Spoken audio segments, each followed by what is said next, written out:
Good morning, traders. Today is Wednesday, October 5th. My name is Charles, and this is the Pirate Traders live stream, where we talk about the ES and the NQ and the two-way auction process.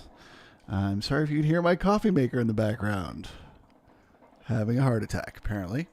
All right, well, let's take a look at the markets this morning. Now, I will say today I would describe myself as neutral to bearish and not bullish. But Charles, yesterday was P-shaped profile. It was very bullish. Why don't you expect continuation? Well, I'm going to go through the list right now. First and foremost, the thing that caught my attention when I opened up the chart this morning, this giant node of volume over here on the cumulative around 3780. Okay, generally speaking, when the market can push through a very large node of volume like that, it means it wants to head straight to the next large node of volume on the cumulative, and it generally doesn't want to do much grinding. If it does push above a large node like this, when it comes back down, that node should act as support to head back up. Well, what happened here yesterday? We pushed above that node.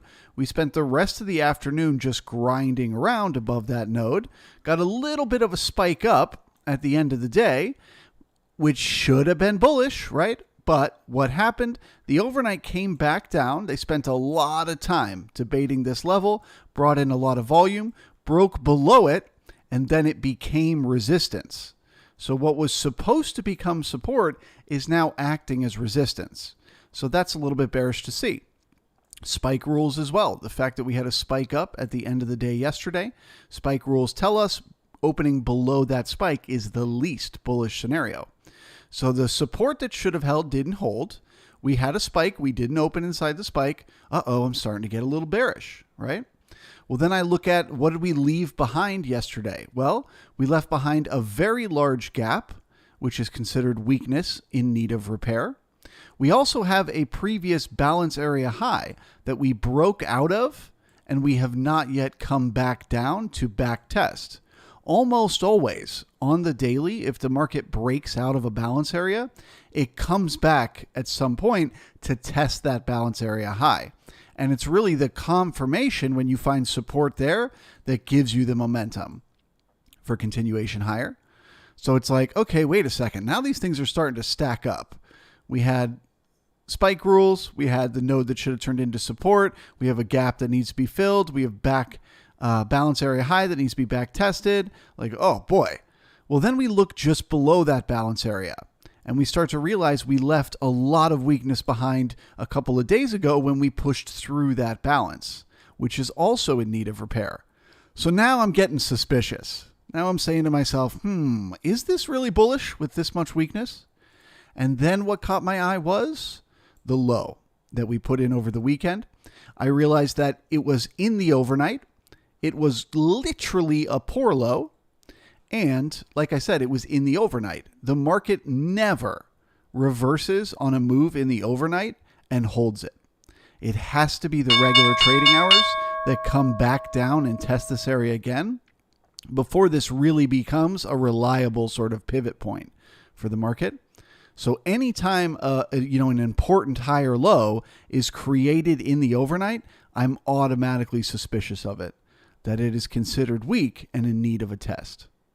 So all of those things adding up to me makes me feel like they've got the momentum, right? They had the gap up yesterday. They had the P-shaped profile. So if they can do it, if they can keep it going and get above yesterday's high again today, then I'll start to get bullish. But almost every other scenario is pointing down. So I would describe myself as neutral to bearish today. I think the highest probability is that we at least try to fill the gap we left behind yesterday. And at the very least, test the balance area high at 37.25. We're opening inside of yesterday's range, so it's not like it's going to go straight down. There's going to be some chop. But I think we need to test 37.25 before we're really going to be ready to take the market higher. And if that breaks, well, then I start monitoring for continuation. First, the gap fill. Do we find support at the high from 2 days ago? If not, first week reference, second week reference, so on and so forth.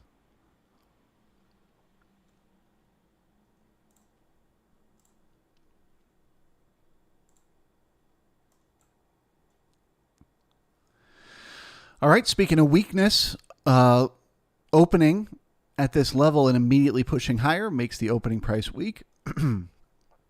Repairing that weak low would get us down here testing the overnight low, which could open us up for further downside continuation.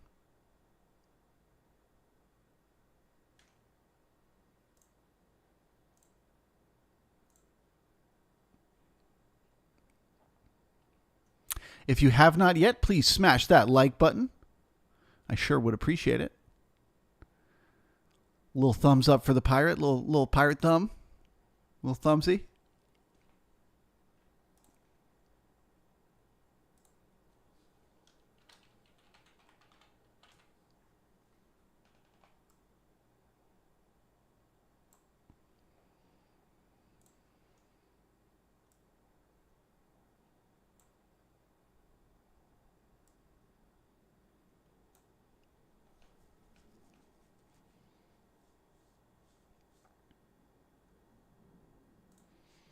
All right, so we're testing this first little node of potential resistance here at 37.70.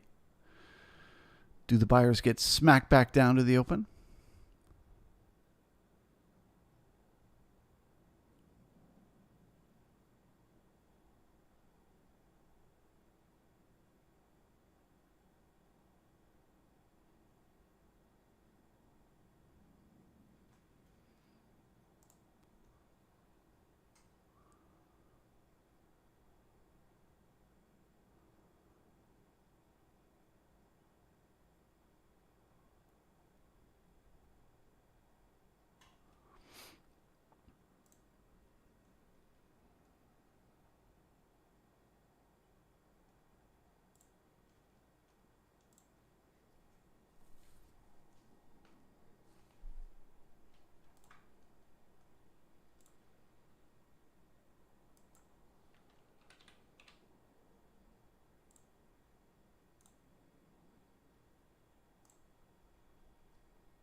All right, we got good taper on the high so far.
Screwball NQ gapped lower. Ah, it did. Well, it backfilled that gap inside its previous gap. It gapped into a gap.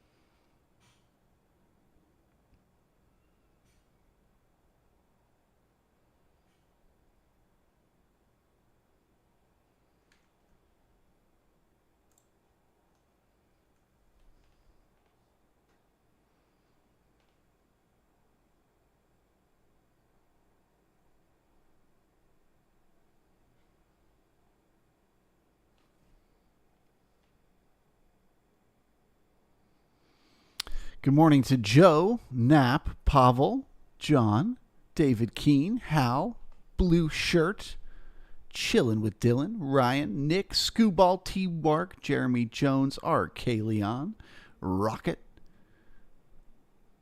N. Fighter Pilot, Cortman,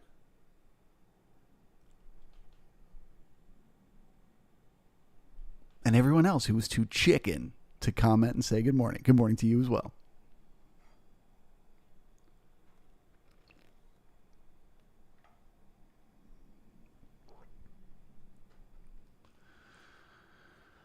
All right, so we're getting some resistance. Didn't quite get the ticks back to the zero line, so there's likely still some overnight inventory that's net short.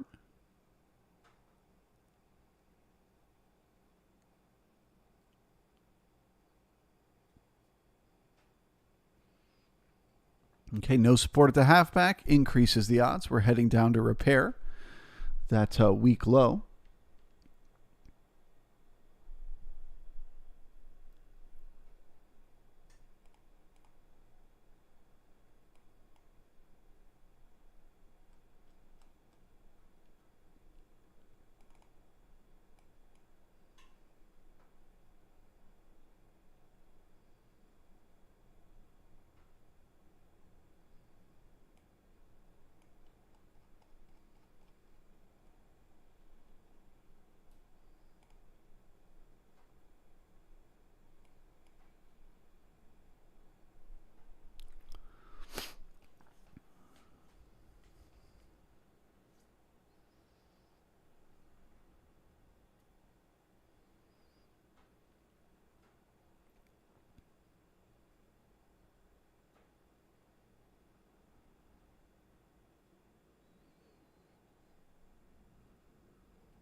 Scooball looks like bearish NQ.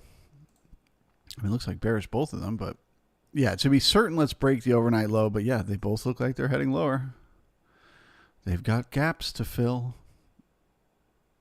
I'm just waiting for that break of the overnight low and resistance to confirm it.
So the buyers are doing they're putting in a lot of effort to hold up that overnight low because they know when that overnight low breaks, they're going to get squeezed. But the problem is they're buying exactly at the opening price. And that's not good because it means they're weak hands.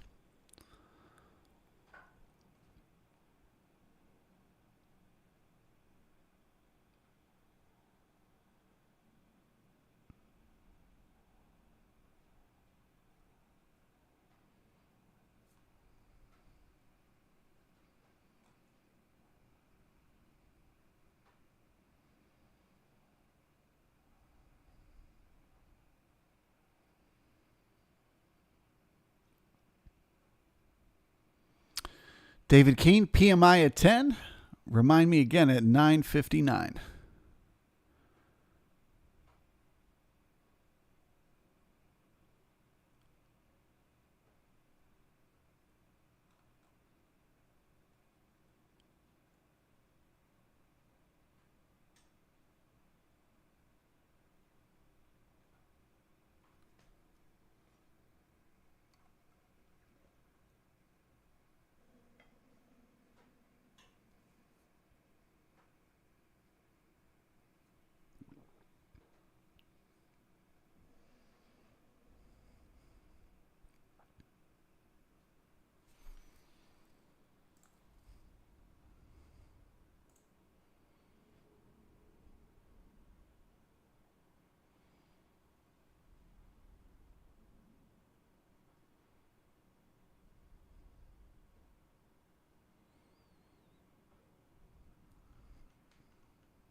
Again, who are the buyers? Why are you buying here, buyers?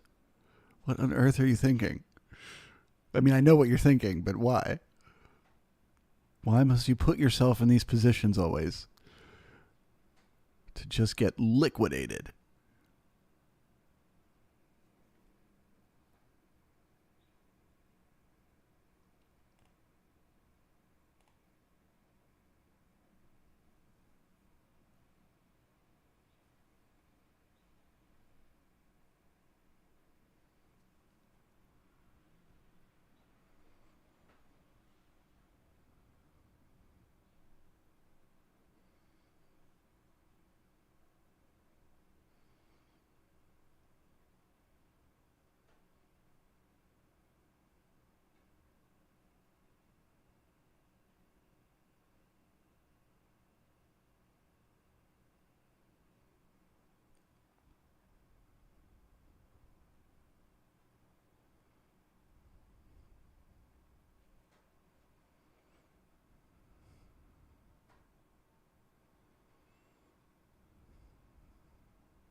Novice trader, overnight sellers exiting their trades? No, I don't think so. They would have done it up here, right? They would have done it as the market was going against them. Now that the market's going with them, they're going to be holding. You know, if they held from up here, they're still holding right now. Now, this is somebody new buying. The weakest of hands.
All right, well, getting back through the halfback means that the chop continues.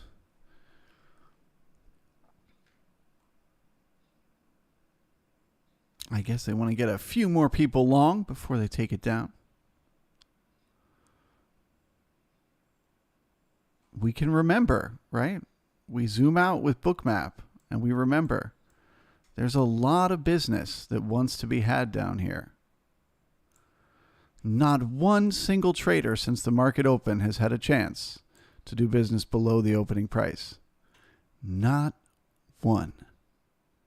You don't think there's anyone who wants to do business down here?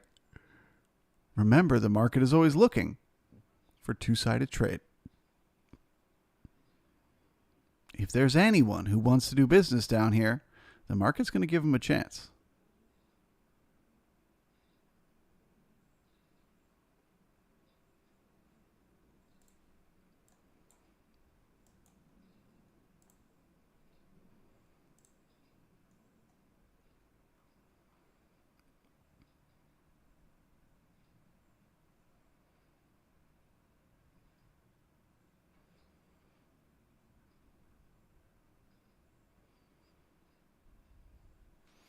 Okay, week high, all asks.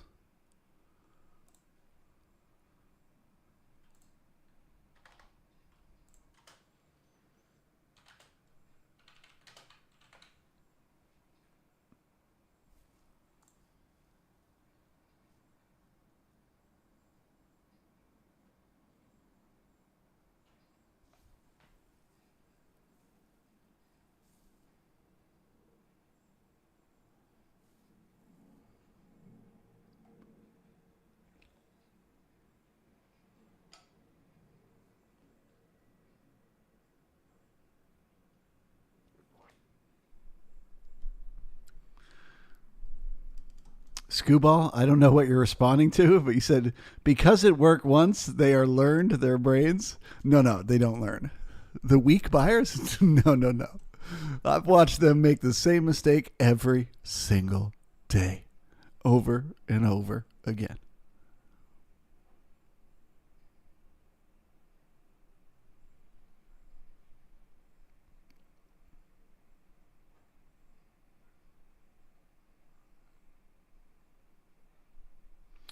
Jeremy Jones, seeing more analysts talk about the sharp bear rally will fool traders, and worse is yet to come, like we've been talking about. That is true. A lot of the people that were super bearish a week ago, yesterday, were going on CNBC being like, well, we think it's short term. We think there's going to be a big rally. And it's like, what? What's changed in the economy?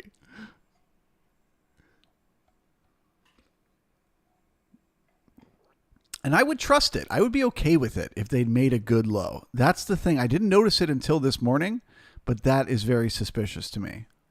That all of this momentum, right up into the close yesterday, right up into the spike, all of it is built on weakness.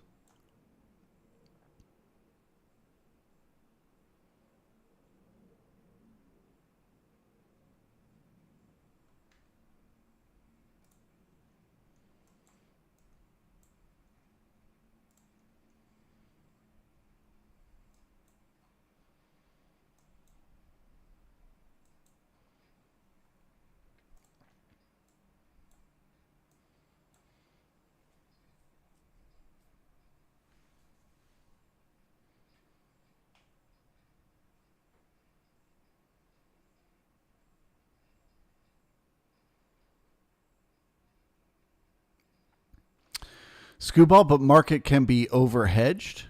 Yeah, but how long do you think it takes them to unwind that hedge? What would you call it, 2 to 3 days?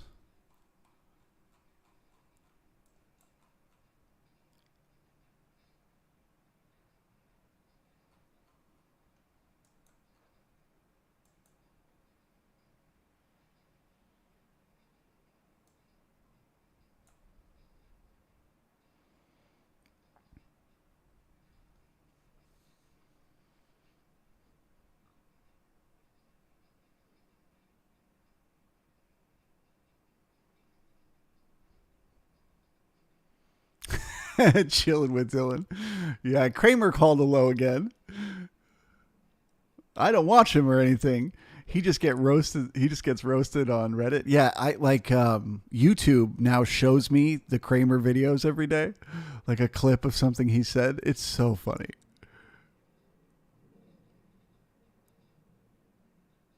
It's not just that he's wrong. That's fine. I'm fine with that. It's the way he always says it with absolute confidence. Like no amount of being wrong in the past will ever make him say it with any kind of shred of uncertainty.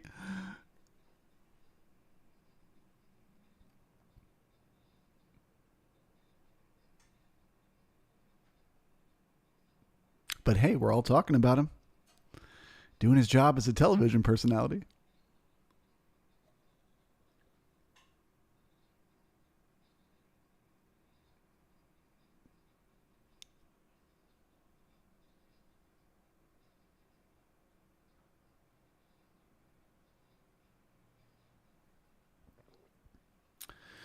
Andrew, trading has turned into a game and has little to do with the economy anymore. I mean, a lot.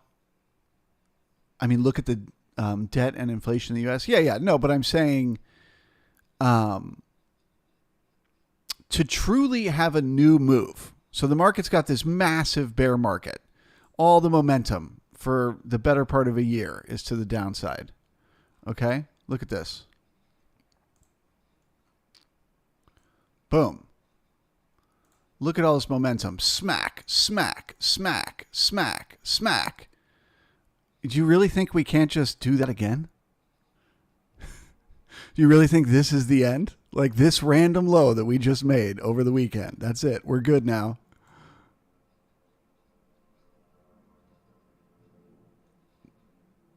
Something to think about.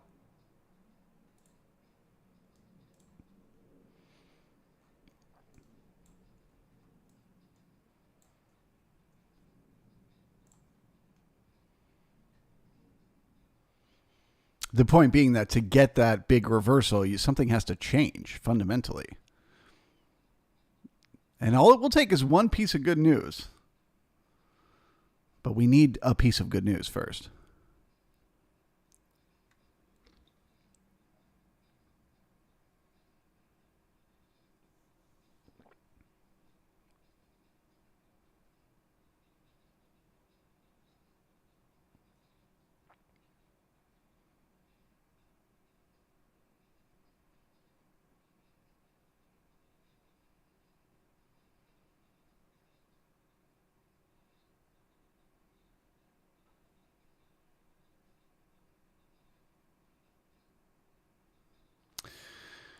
KWS, that's true about the analysts for sure, but keep in mind when the real low is in, they'll be saying the same thing. That is true. I would just hope that when the real low is in, we'll see it happen in regular trading hours. We won't know, but when we look back at it later, we'll be able to say, you know what, that was a good low. They did it. They got capitulation. They squeezed the very last sellers out. They brought in those strong, it'll probably be a liquidation break. It'll bring in some stronger buyers. Or it'll be a slow grind on like a major support. Like it'll be like the 200 weekly or something, you know?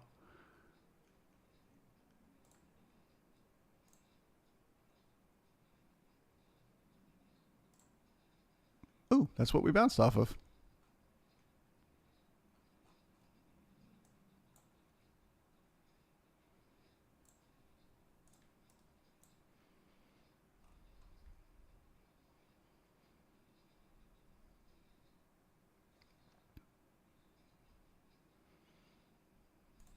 Okay, well, that's interesting. There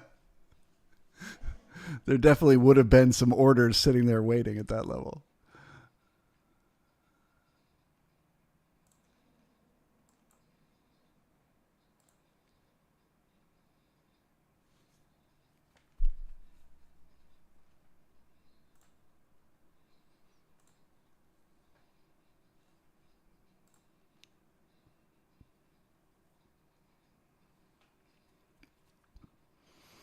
Joe Park, PMI coming. All right, 2 minutes to some kind of murder bot-ish activity. We can see they're starting to disappear, all the volume. You see all this volume that was in here. It's now turning black, right? So they've shut off the algorithms that are currently in play so that the news algorithms can get ready to flick on in less than 60 seconds.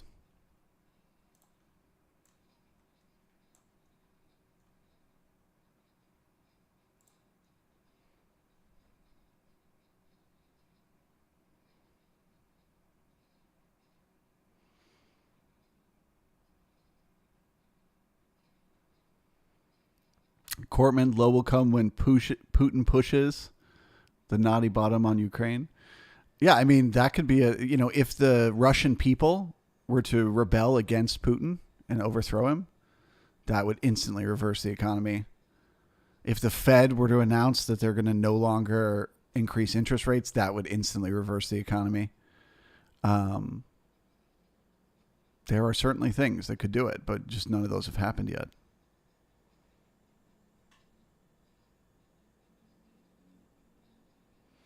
All right, there's our news bot.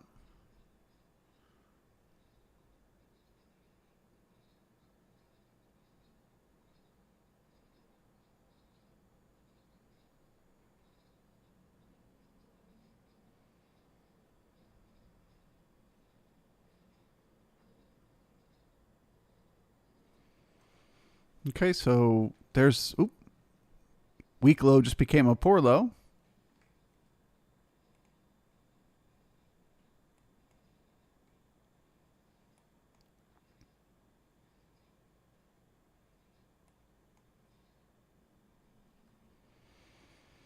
Okay, so the poor low is repaired, but we now have a weak low because we're one tick from the overnight low. I now see this as bearish as we have gap to fill beneath us. And we're now looking for resistance around the overnight low and basically the opening price, which was support earlier. Testing that resistance now.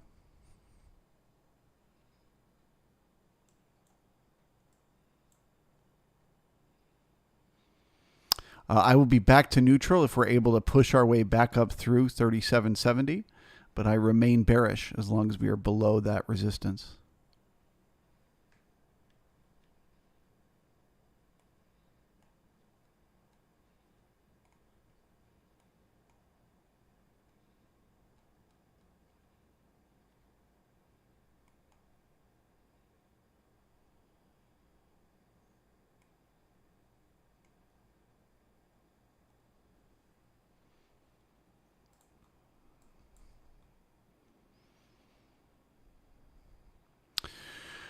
Remember what I said earlier about those buyers?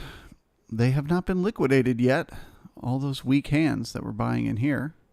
So I suspect we have to break yesterday's low to bring in the real selling. We may still be in a chop zone.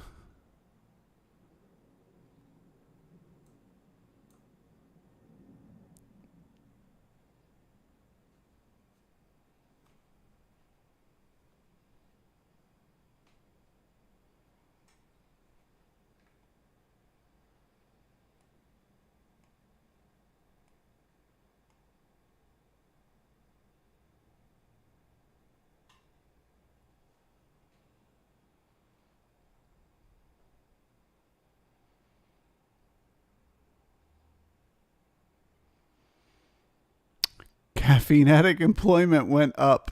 Bad news. It is, right? Because that means the Fed can keep tightening, which is bad for stocks.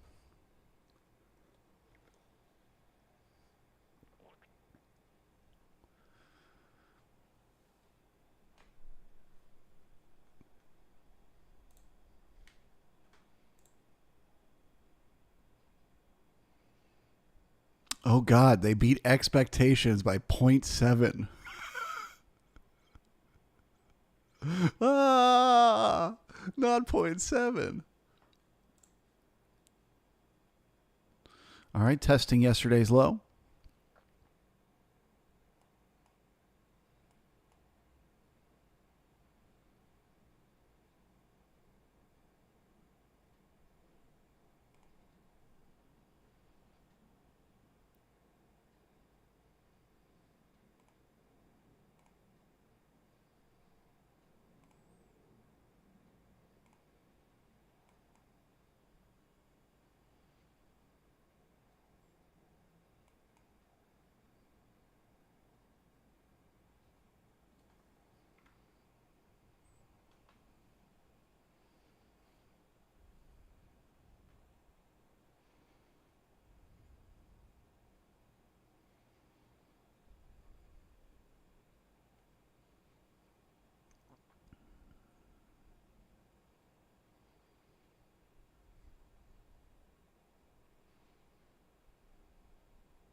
Andrew, if I look at Forex Factory now and the numbers are red, it's a buy signal. If it's green, it's a sell. See, that's the bitch of it. No, it's not. It'll switch every time.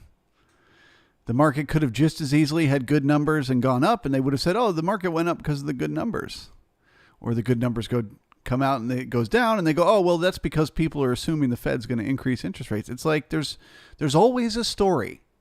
But the reality is the market just reacts however the heck it reacts. People are weird and random. One day something that freaks us out won't matter to us at all, and the next day something that didn't matter to us at all the day before freaks us out. Humans are the worst.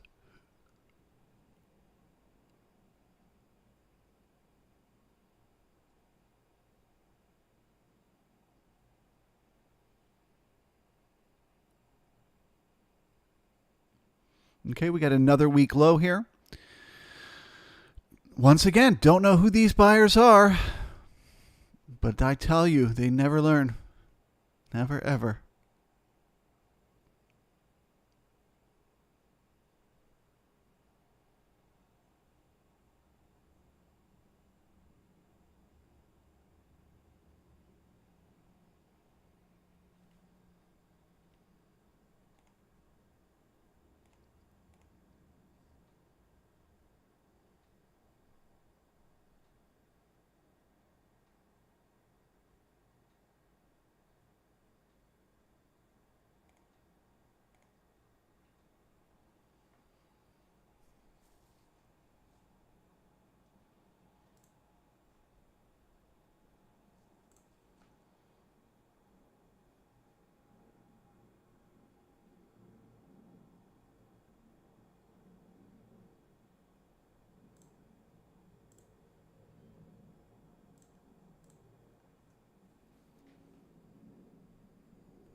Scalping strategy. Charles, you are the man. Thank you. I certainly am a man.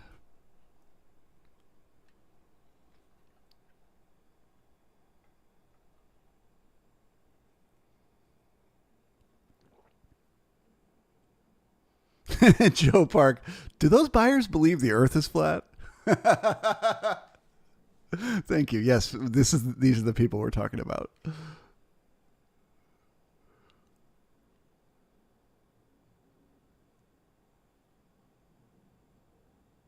Okay, so we're back inside the gap, which is bearish. We also now have lower highs and lower lows than yesterday, and value lower than yesterday. So that increases the odds that the momentum, the trend that we had over the last 2 days is over, and the market needs to balance off that trend on the daily. Remember, there's two ways to balance off a trend up. You can either rotate at higher prices, or you can pull back down with price. So if they're going to rotate up at higher prices, they'll likely find support. Here, it's not an exact level. Remember, balance area highs is not like a specific number. It's just a general area. So they'll pretty much find support somewhere around the 3720s here, and then turn around and head higher. That would mean they're going to balance with time. And if they head back and fill the gap, and they do not find support at the high from 2 days ago, then they're looking to pull back and repair with price. And that overnight low I was pointing out earlier comes into play.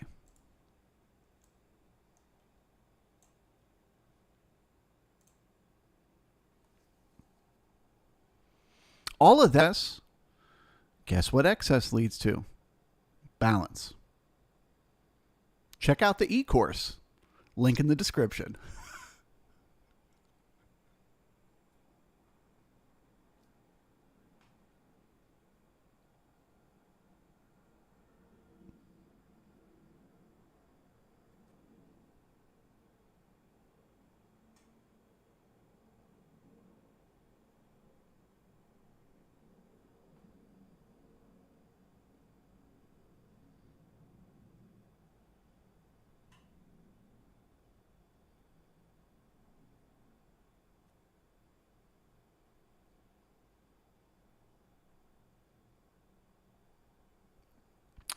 Timothy, how come it doesn't just go straight down since it's red hot?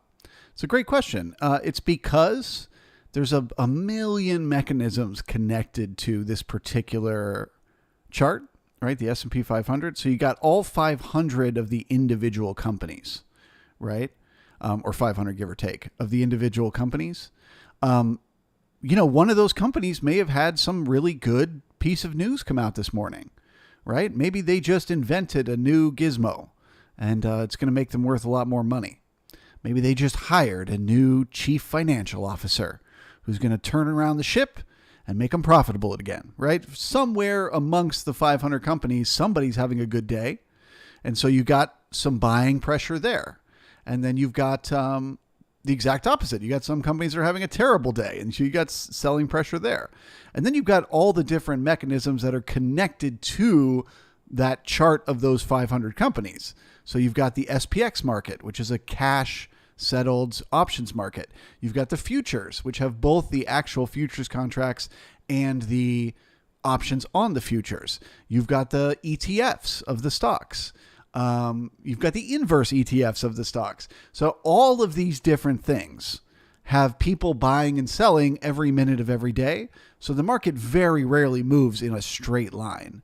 But the question is bigger picture, what is happening? Are people selling more of those 500 companies than they're buying? Are more of those options puts than calls? That's sort of the bigger picture, what's happening in the market.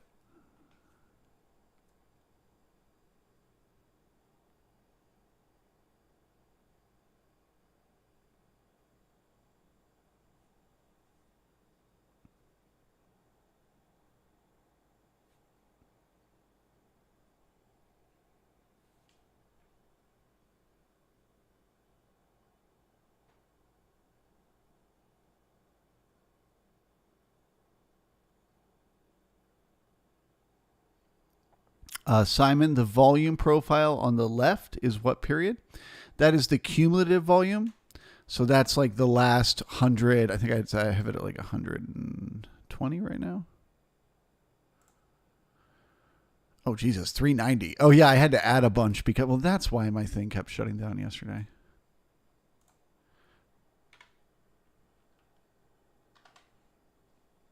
Now it all makes sense. So that cumulative is the last 190 days, trading days, all smushed together.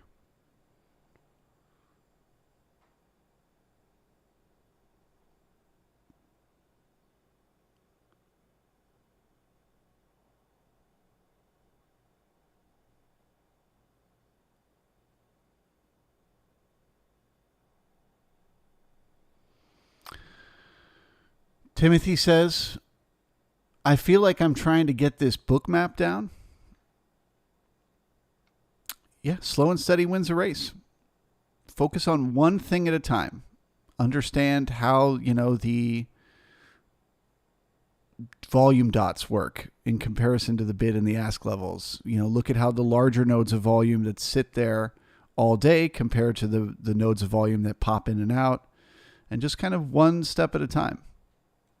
Build up the knowledge base in your brain. Remember, learning complex skills is a physical thing. Your brain has to literally make connections. It must disconnect neurons from other things and make new connections. For you to have a deep understanding, there's no shortcut to that. You must just put in the time.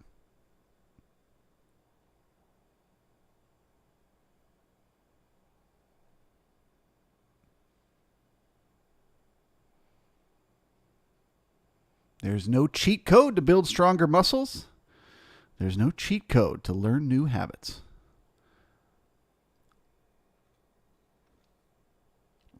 Okay, we're starting to get a little bit of that liquidation. Those buyers who were buying that week low this morning, starting to panic a little bit.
RK, thank you, brother. Appreciate it.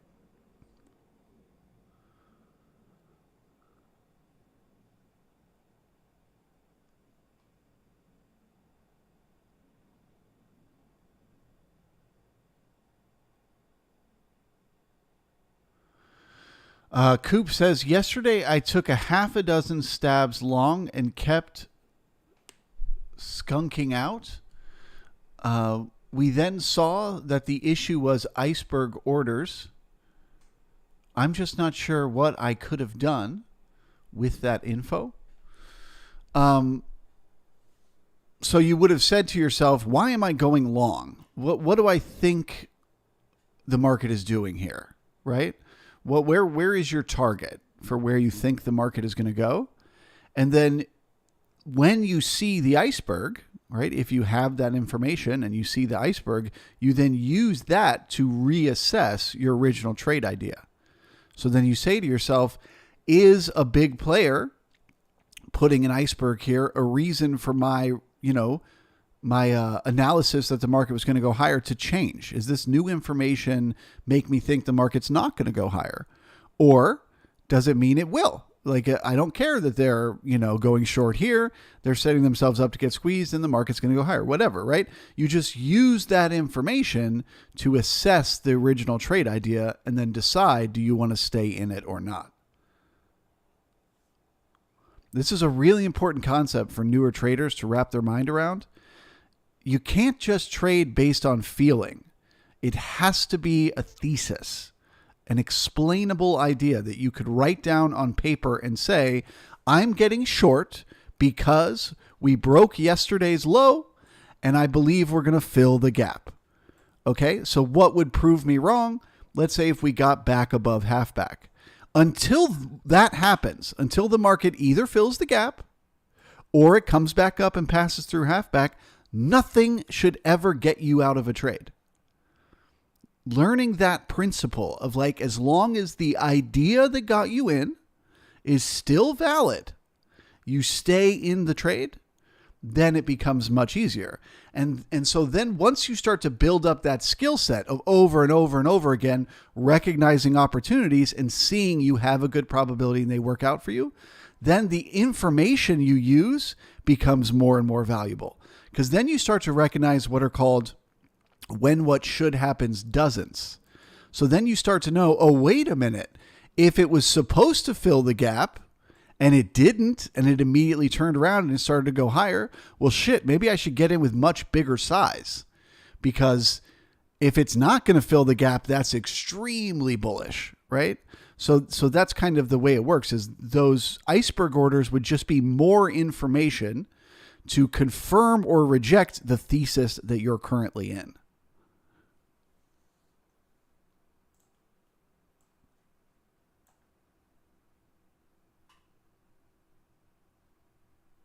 Which should be the only thing, if you got short here, to get you to take profits right now, is that new information changing the setup to something different.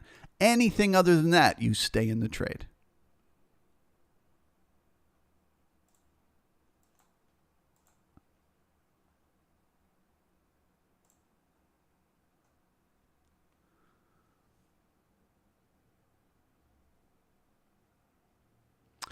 Simon, how did I get 190 days? I just made the number up off the top of my head. I think I had 100 days, then I went to 130, then I went to 160. It's just wherever I need volume. So obviously, like the further down we go in the chart, let me zoom out to the daily. Obviously, the further down we go, the further back I have to go looking for data.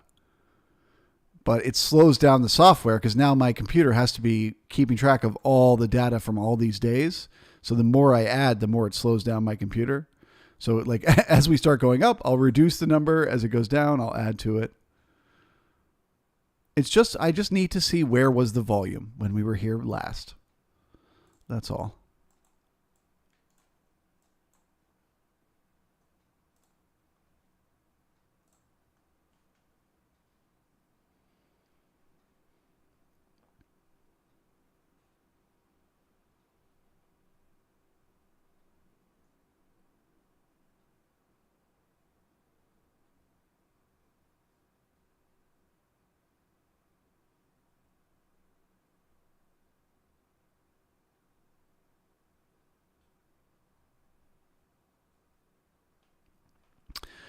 Coop, I think the book map absorption was obvious.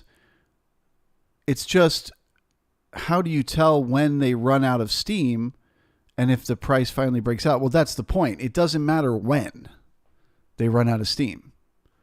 If you're long because you think the market's going to go from here to here and your stop is right here, it doesn't matter how long it takes them. They can push and push and push and push and push and push. For hours, they can just push and push at that same resistance. Who cares?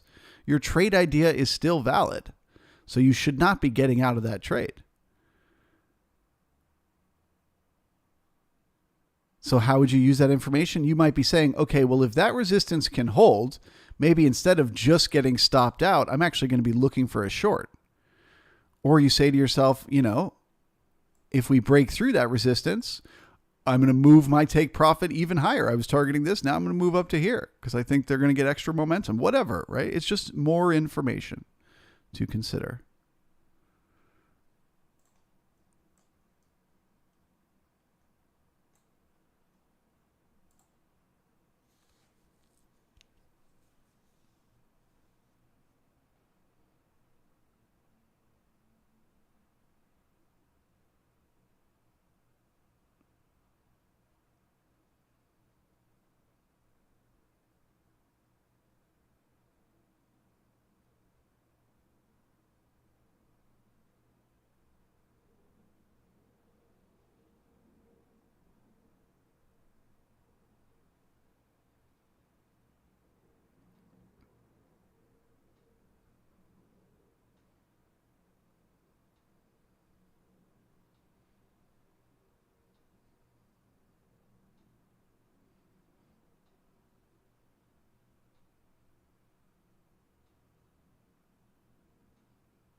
Cortman, what about running all your programs from the cloud?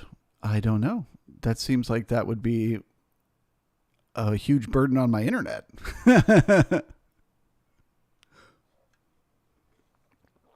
The problem is there's just a lot of information being passed back and forth. I got 3 different charting platforms, all with their own data feed pumping in, and then I got the YouTube stream pumping out.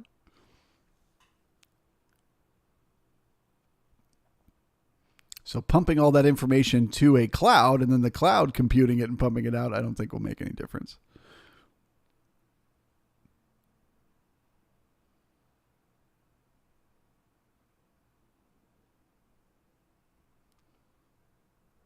Scalping strategy. I've just signed up. Well, welcome.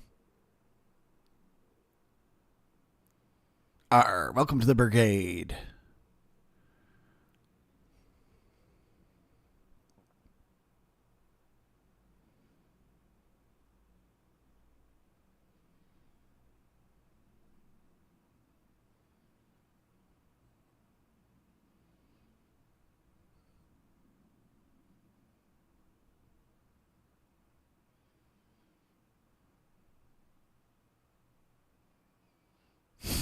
Invictus. I really should.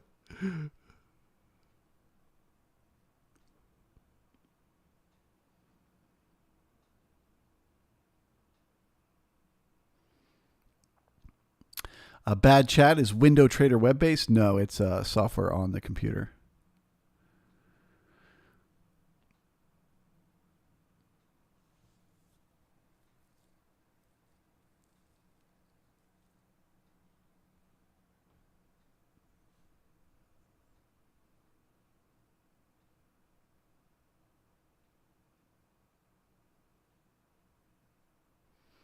Cortman, with all the with all the computing done by AWS, you can concentrate your PC on wood chopping ASMR videos. You know me so well.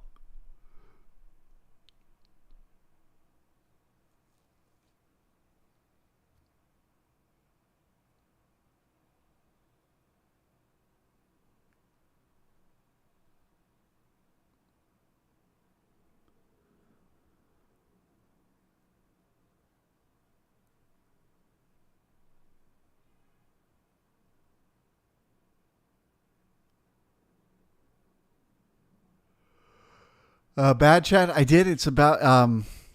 It is a software you have to install on the computer. It's not cloud based. The only one I use that's cloud based is TradingView,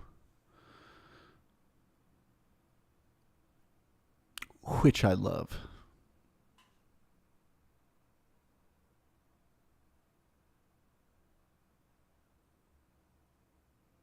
Thank you, Scalping Strategy.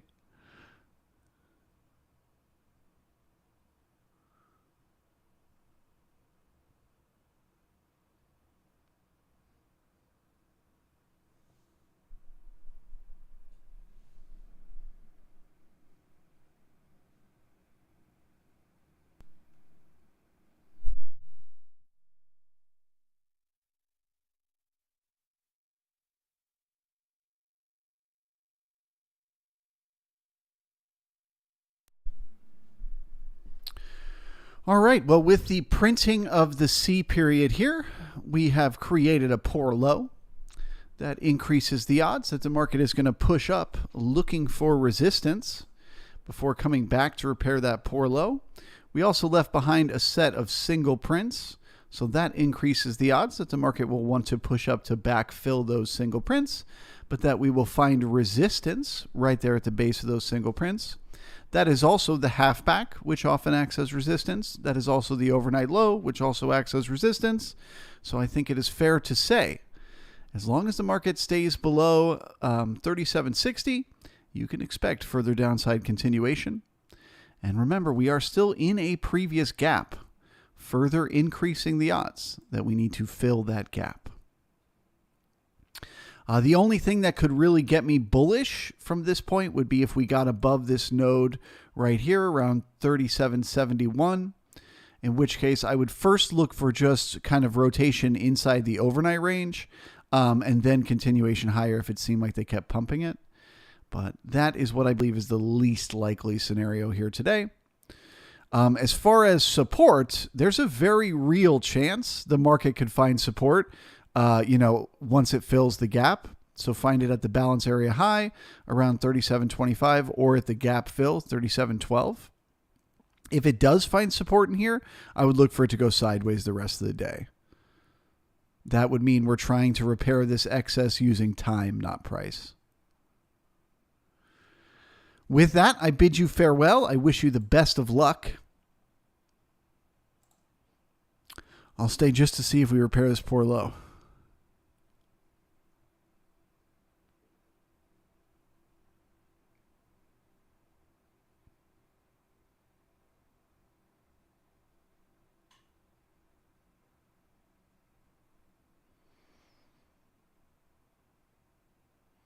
There we go. Okay, so the market is now one time framing lower, which is, of course, bearish. So now you actually don't need to, well, it's the same level. I was going to say you could use this node as a sign that the market is ready to go higher, but you could also now use that B period high. So as long as the steep C period stays below the B period high, you can look for continuation lower. When we print the D, as long as the D stays below the C period high, you can expect continuation lower, and so on and so forth. The market is trending lower. Happy hump day, everyone. We'll see you tomorrow morning. If you're in the brigade, if you are cool enough to have joined the cool kids, then let's frickin' ride.